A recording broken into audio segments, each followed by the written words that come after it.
After she was Crown Princess of Equestria, Twilight set up the Equestrian Council of Friendship and the Equestrian Parliament. She now knows that she cannot rule Equestria alone, so she decided a prime minister can help, but she still had plenty of power. Therefore, Equestria is now a semi-constitutional monarchy. A month after Twilight's reign began, Comic, his wife, and his son are invited to a big dinner hosted by Pinkie Pie to celebrate the 1 month anniversary of her coronation. Comic and his family are invited because they were nobility, and Comic's writing has become quite popular. This is nice, Danny. Thanks, son. Comic began having a furious headache, and voices of violence are in his head. He shakes his head and puffs his nose. Must mean nothing. The ponies hear a crash, including Pinkie Pie, who was wearing a fake mustache, and a weird creature came from the window. The beast stood on 2 legs, had hands like Spike, but was dressed in all black. It resembled a primate? A monkey, perhaps. It also had a bladed weapon and ran towards the princess and was trying to stab her. Before it could, Comic's eyes went purple. He picked up a fork with his telekinesis and pinned the primate down and proceeded to repeatedly stab it multiple times, even slashing one of its eyes out. Blood was all over Comic and the creature. Everyone looked in shock, and Twilight went to Comic. Comicfield, you saved me. I did? Oh, I did. That was a little violent, though. Are you okay? Oh, yeah, just, I'm a monarchist, and I don't want you to, die. Oh, good. Hey, since you killed that assassin, would you like me to grant you the title of a personal guard? Really? That'd be swell, Twilight. So she did. Comic was officially the personal guard of her. He and his family moved to Camelot Castle. His family was the most proud of him. Comic pondered what that assassin was all about, though. An attempted assassination on the monarch hasn't happened in all of equestrian history. It was also perhaps one of the most shocking things to have happened in that castle in centuries. Comic then proceeded to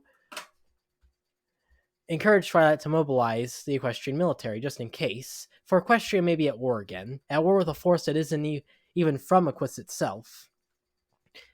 Twilight agrees with this decision, and she does so. Throughout his life, Comic has seen non-stop happiness throughout Equestria. So what happened? What are these weird primate things?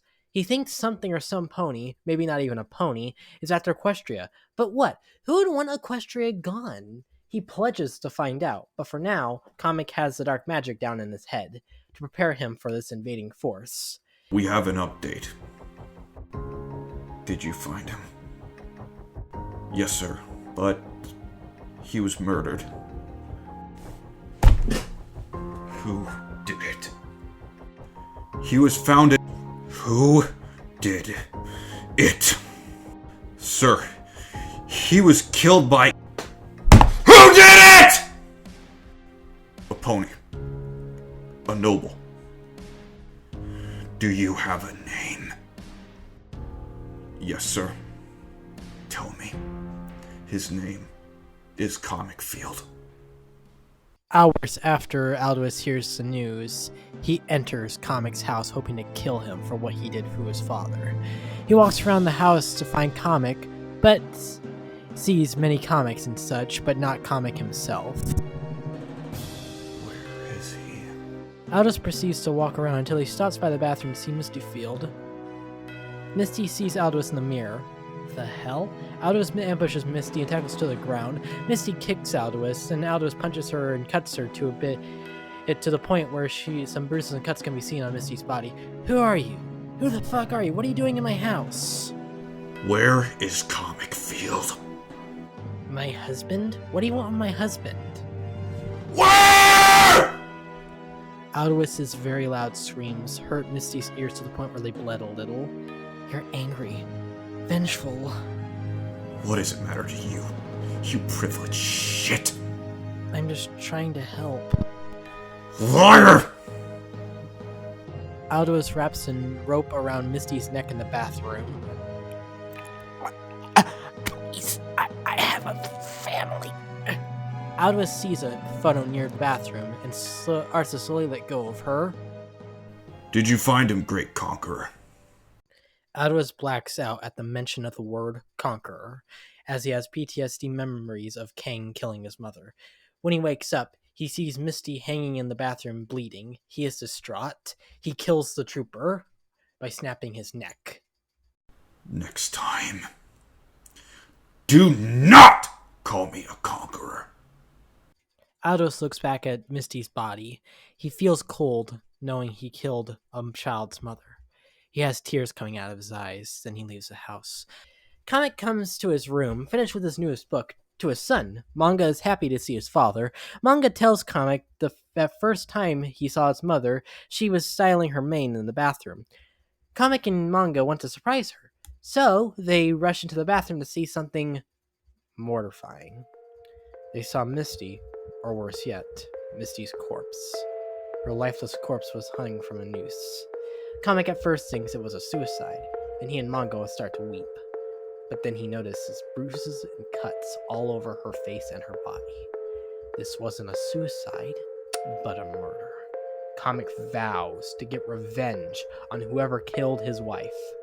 When I find who killed Misty, I will make sure I slit their throat and watch them die.